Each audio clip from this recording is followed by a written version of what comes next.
प्रिय छात्र छात्राओं, आज के अध्यापन में आपका स्वागत है। आज आपको 7वां पाठ पढ़ाने जा रहा हूं।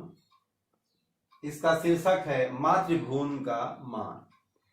हरिकृष्ण प्रेमी जी इसके लेखक हैं और इसकी विधा एकांकी है।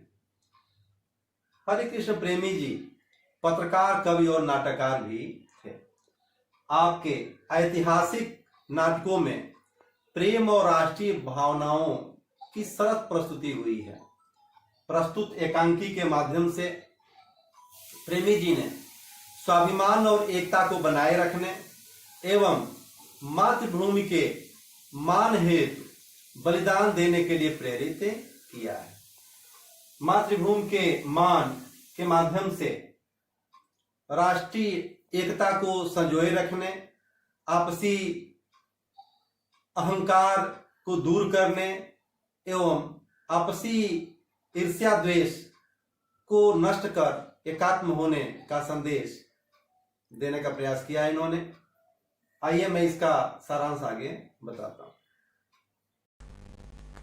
मेरे प्रिय छात्रों, प्रस्तुत एकांकी में मेवाड़ और बूंदी के शासकों की पारस्परिक टकराव के द्वारा राष्ट्रीय एकता का प्रेरक चित्रण किया है। राव हेमू बूंदी के शासक, इनके वंश का नाम हाड़ा है। महाराणा लाखा मेवाड़ के शासक, इनका वंश सिसोदिया है। अभय सिंह मेवाड़ के सेनापति हैं। वीर सिंह मेवाड़ की सेना का सिपाही जो बूंदी का रहने वाला। नीमरा के मैदान में बूंदी के राव हेमू से पराजित होकर भागना मेवाड़ के महाराणा लाखा और उनकी सेना के लिए असह्य था। मुट्ठी भर हाड़ाओं की वीरता से पराजित होकर मेवाड़ के आत्मगौरव को ठेस पहुंची थी।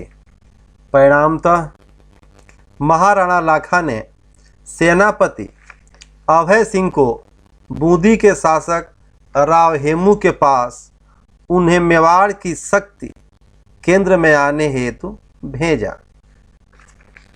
विदेशियों से सामना करने हेतु राजपूतों की छिन्न भिन्न असंगठित शक्ति को एक केंद्र के अधीन आने के उद्देश्य की अभय सिंह के प्रस्ताव को सुनकर राव हेमू ने इसे पराधीनता मान स्पष्ट किया कि बूंदी एक स्वतंत्र राज्य है, प्रेम का अनुशासन मानने को सदा तैयार है, वह महाराणाओं का आदर कर सकता है, अधीन रह सेवा करना उसे पसंद नहीं है। जो महाराणा आन को प्राणों से बढ़कर समझते हैं, पराजय उनके लिए उपहासजनक बात है।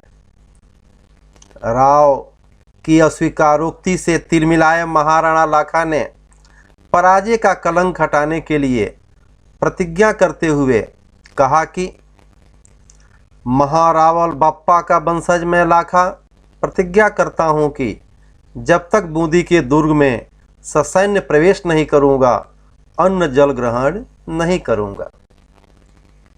ऐसा महाराणा लाखा ने अपने आत्मगौरव को बढ़ाने, बचाने और अपने झूठे अभिमान को कायम रखने के लिए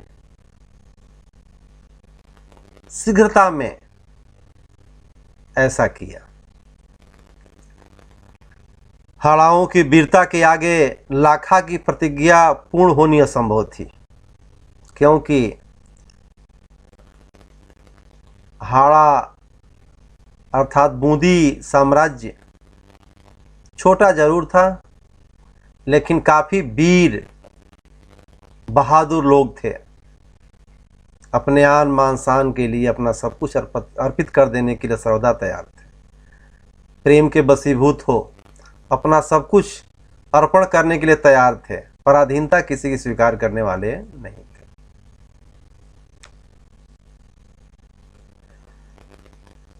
सेनापति अभय सिंह जानते थे। उन्होंने महाराणा लाखा को बताया भी कि हाड़ाओं की वीरता के आगे यह प्रतिज्ञा पूर्ण नहीं हो पाएगी। इसी समय चारणी द्वारा संपूर्ण राजस्थान को एकता की श्रृंखला में बांधकर देश की स्वाधीनता के लिए कुछ करने का निवेदन गीत गाते सुनलाखा ने एकता की श्रृंखला को तोड़ने की बात चारणी से कहा,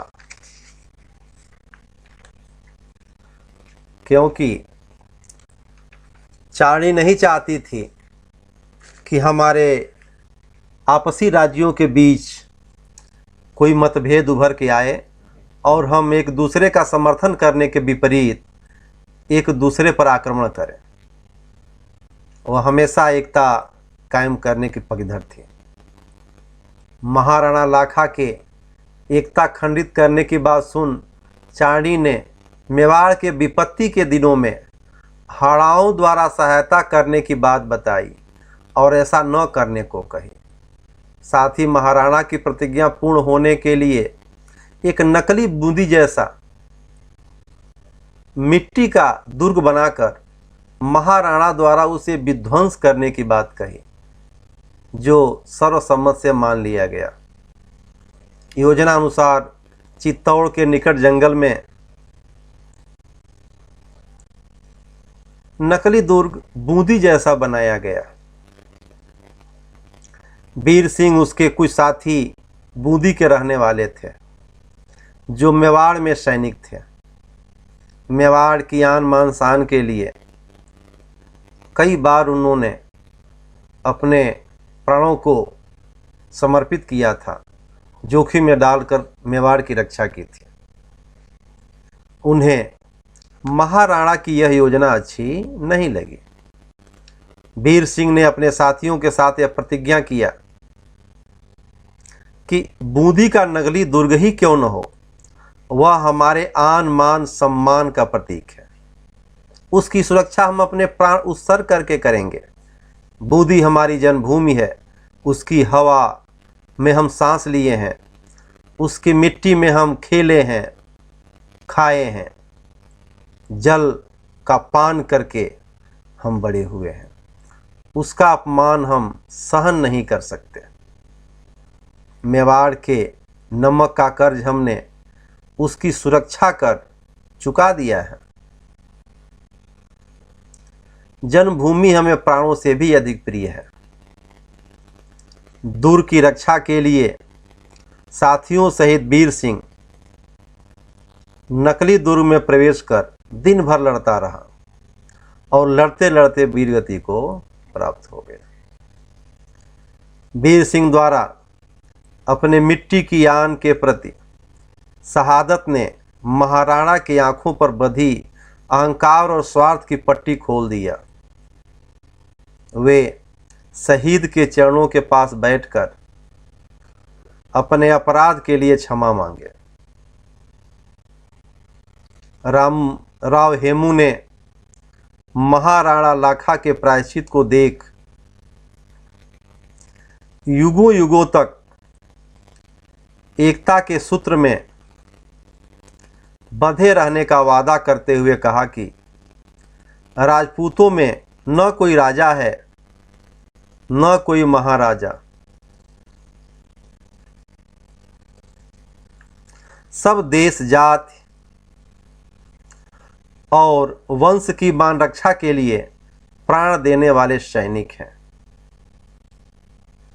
वीर सिंह के बलिदान ने हमें जन्मभूमि का मान करना सिखाया है। महाराजा और राव दोनों वीर सिंह के शव के आगे झुककर सम्मान देते हैं। पटाक्षेप होता है। अभी आपने लेखक के एकांकी के मूल भाव को देखा। इस प्रकार लेखक ने मेवाड़ और बूंदी के शासकों के पारस्परिक व्यवहार, अपने मातृभूमि के मान की रक्षा, उसके हित एवं उसकी एकात्मता के लिए प्रत्येक देशवासियों को अपने व्यक्तिगत मान सम्मान सुख स्वार्थ का त्याग कर उस माला की तरह एकात्म हो मुट्ठी की तरह बच जाने की प्रेरणा दिया। धन्यवाद।